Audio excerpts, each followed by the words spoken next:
Hey, what's up, YouTube? I have not been posting as much as I should have in the past couple of years, but the one good thing about it is that I have been having a lot of great conversations with people. My head's been in a really good place. My energy, my connection to God has been much deeper, and I'm thankful for that. So I set out to actually start doing YouTube because I wanted to just have an open place, just a vent where I could be myself without anybody to have a comment back. I just needed a place where I could talk, a place where I could just, be able to self-regulate or self-speak, self-talk, whatever you want to call it. But that's why I started my YouTube channel. Since I haven't been blogging as much as I wanted to, I have been writing a lot more. I actually wrote about countless amounts of books. Only one has been published. Only one book has been published out of the, I want to say about 8 or 7 books that I have written so far. And I'm thankful for that process. I learned a lot. It is self-published. I did get a lot of help with it, so it wouldn't be completely self-published, but in the process of paying for it and writing the words and finding an illustrator and giving the illustrator the details that I wanted, that was on me.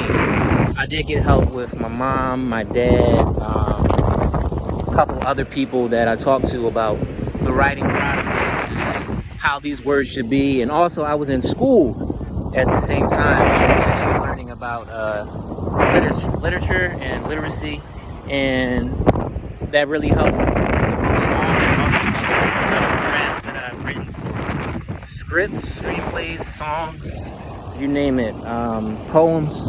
So although I have not been on YouTube as much as I plan to, I have been doing a lot of other good work as well. A lot of public speaking.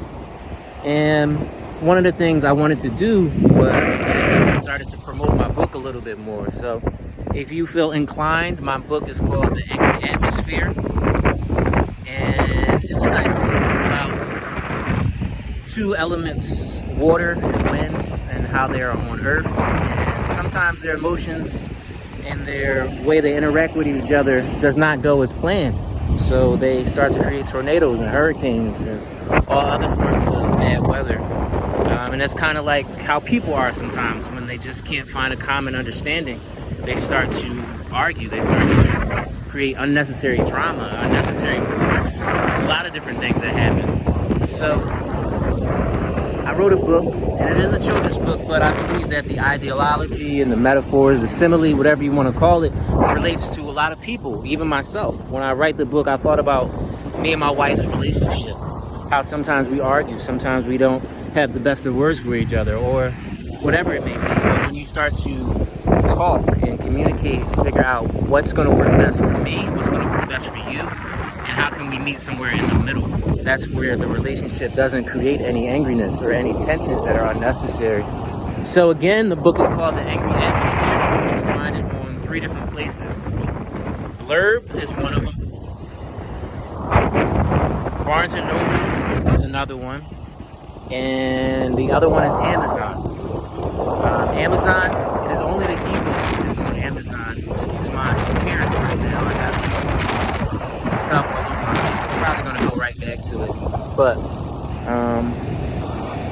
Amazon is where the ebook is. Barnes & Noble is where the paperback version is. And I also wrote a teacher's edition, and that is on Blurb.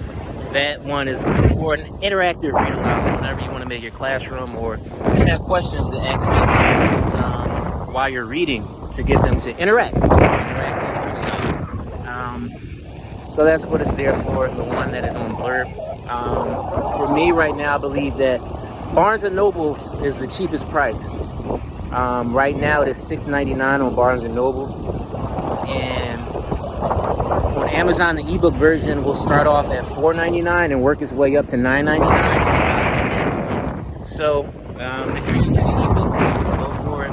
If you're into the paperback copy, $6.99 on Barnes & Nobles. If you want to go for the Blurb copy, that one actually has one of the best illustrations, and it has a hardback cover with a dust jacket, everything you would expect for a book.